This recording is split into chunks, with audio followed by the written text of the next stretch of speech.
मित्रों, वैदिक ज्योतिष केंद्र में आपका स्वागत है। आज हम बात करने वाले हैं संतान के द्वारा, पुत्र के द्वारा राजयोग जातक को कैसे प्राप्त होता है। मेरा मतलब है किसी जातक की संतान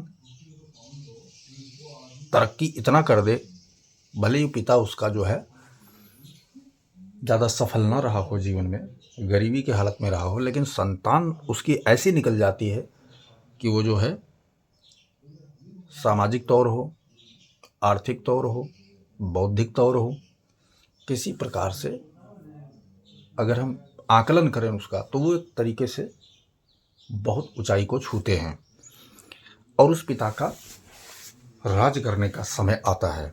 तो इसको कहते हैं संतान से राजयोग कैसे प्राप्त होता है। आज हम जानेंगे एक पिता की कुंडली के द्वारा संतान राजयोग के बारे में। तो वीडियो शानदार रहने वाला है और लगभग आज के युग में लगभग सभी लोग भारत की संस्कृति के लोग जहाँ भी रहे होंगे वो संतान के बारे में सोचते हैं। चलिए वीडियो स्टार्ट करते हैं। सबसे पहले हमें यह जानना है कि संतान कारक होता क्या है, उसको जान लें। भाव कौन सा है उसको जान लें। ठीक है, तो संतान कारक कौन होता है?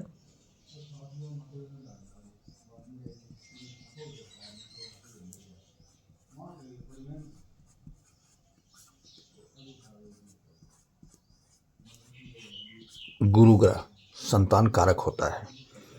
ठीक है, गुरु ग्रह संतान कारक होता है। अब गुरु ग्रह अगर कुंडली में मजबूत हो तो ऐसे जातक की संतान जो है वो स्वस्थ, संपन्न, समृद्धि वाली रहेगी। ठीक है, एक सामान्य स्तर की बात करूं कि वो जो पुत्र होगा उसका, वो आगे तरक्की करने के लिए तैयार है, लेकिन तरक्की देगा कौन, ये जानना जरूरी है कि गुरु की और मजबूती उसे तरक्की दिलाएगी। अन्य ग्रहों पे और चीज़ें, क्षेत्र, पद, परंपरा, आर्थिक संपन्नता, बुद्धि, ये सब निर्धारित करेगा। तो गुरु इसमें केंद्र है। ठीक है, केंद्र पे रहने वाला है। भाव कौन सा होता है? तो पंचम भाव तो संतान का हो गया। यहां से संतान को देखते हैं और पंचम से पंचम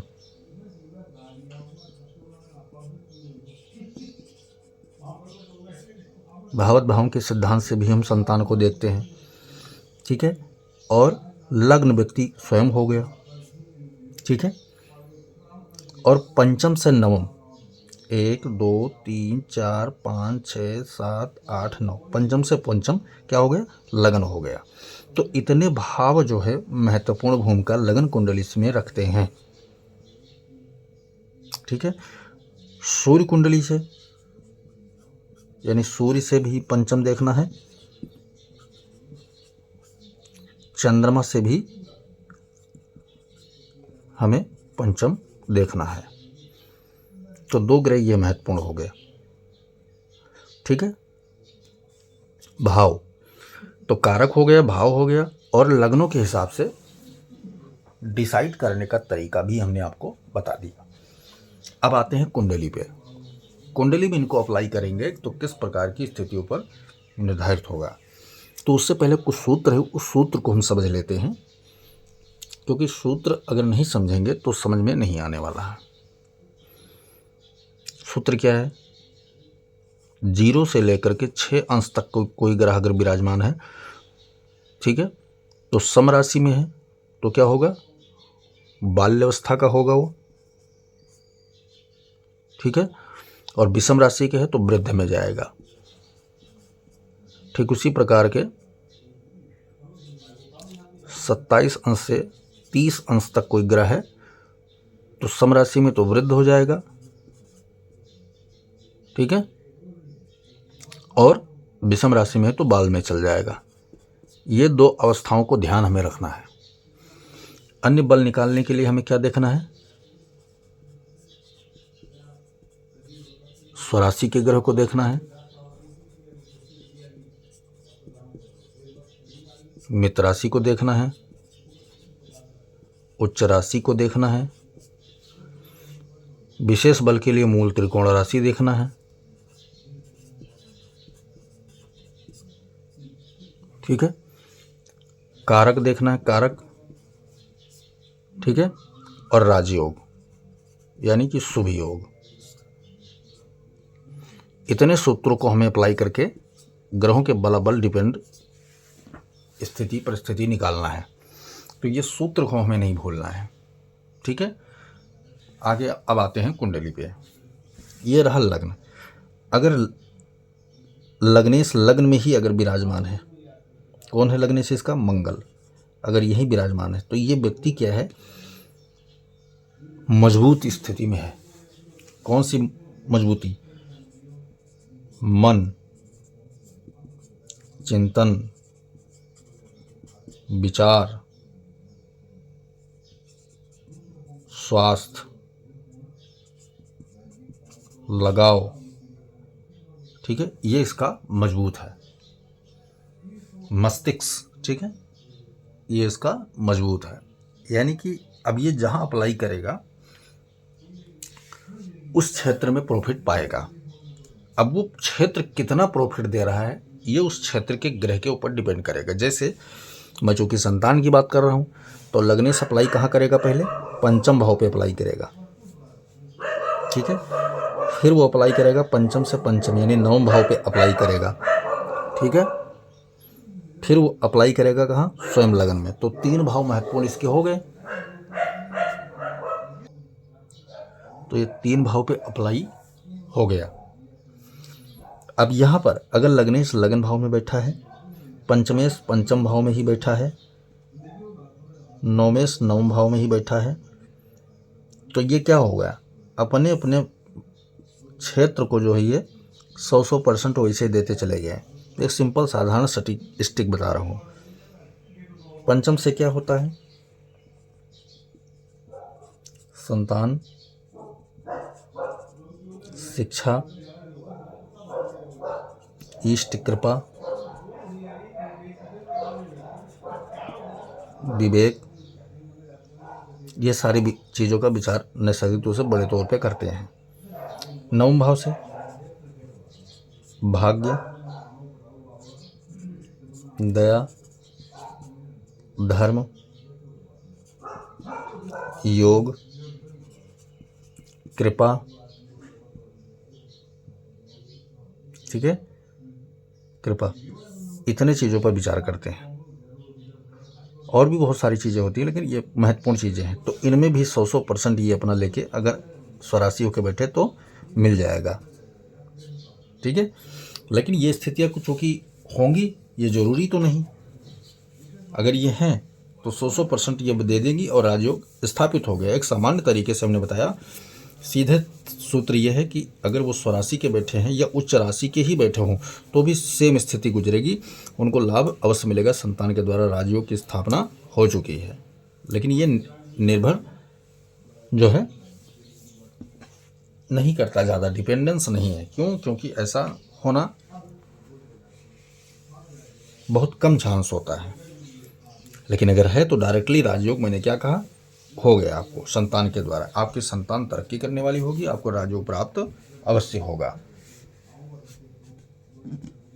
ठीक है, कौन सी स्थिति मैंने बताया? स्वराशि का ये तीनों ग्रह। ठीक है, मान लिया इसी लगन की चर्चा करें तो तीनों ग्रह कौन पहला है? मंगल। अगला ग्रह कौन है? गुरु। नवमेश है ना। फिर पंचमेश कौन है? सूर्य। ठीक है, ये तीनों ग्रह उच्च, स्वराशि, मूल त्रिकोण, ठीक है, और कारक, इन स्थितियों में है तो 100% राजयोग आपको संतान के द्वारा प्राप्त होने का चांस बन गया। हम अन्य स्थितियों पर विकल्प करने जा रहे हैं। जैसे नवमेश लगन में चला गया, यानी गुरु लगन में जाएगा तो कहाँ बैठेगा? पहले भाव में बैठेगा। मेष राशि का गुरु हो जाए, मैं मेष लगन की बात कर रहा हूँ तो मेष राशि का गुरु हो गया। ठीक है, या सूर्य जो है मेष राशि में चला जाएगा।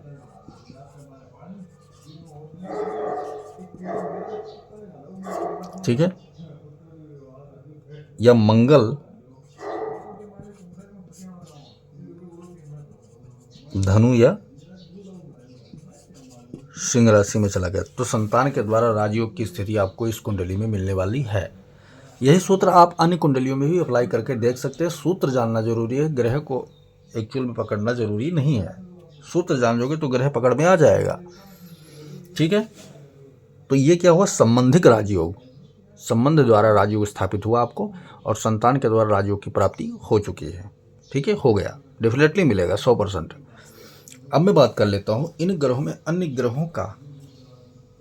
ग्रहों का संबंध स्थापित हो तब किस प्रकार होगा। जैसे लग्न में जो है मंगल के साथ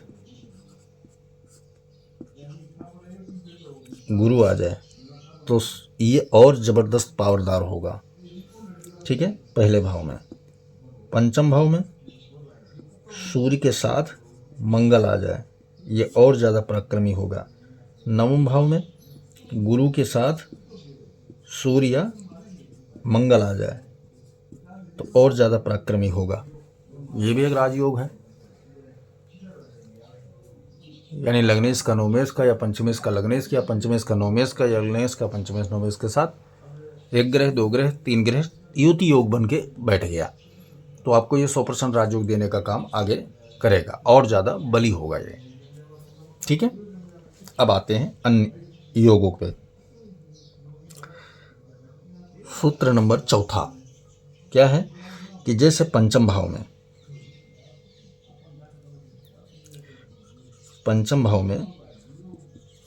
सूर्य प्लस बुध यानी बुध बैठ जाए तो बुध आदित्य गुरुज का राजयोग का निर्माण हो गया।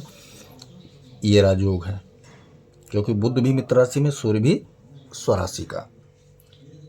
लग्न भाव में यानी पहले भाव में मंगल के साथ गुरु हमने बता दिया राजयोग बना के बैठ जाएगा। चंद्रमा आ जाए, चंद्र मंगल राजयोग स्थापित हो गया, जबरदस्त लाभ हो गया। नवम भाव में गुरु के साथ शनि आ जाए तो एक प्रकार का ये राजयोग बन के तैयार हो गया जो आपकी संतान को बहुत ऊंचाई देगा और आपको राजयोग प्रदान करेगा।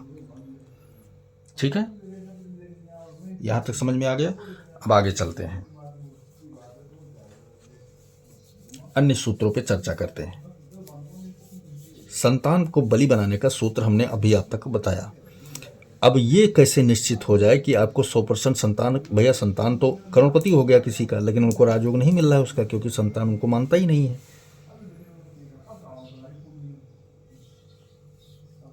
अब मैं चर्चा करूंगा संतान सुख की, क्योंकि राजयोग का सही अर्थ है जब तक संतान आपके लायक ना हो। आज लोग अनाथ आश्रम में छोड़ देते हैं, अपना खुद करोड़पति हैं लेकिन माता पिता को अनाथालयों में ले जाकर छोड़ देते हैं। तो उनके लिए कैसे कह दे कि भैया माता पिता जो है इनके, हाँ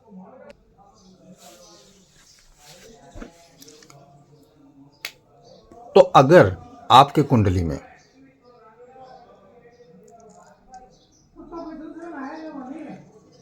यहां आप देखोगे जब तो स्थितियां अलग आपको मिलेंगी। जैसे कि आपके अगर पंचम यानी लगन में,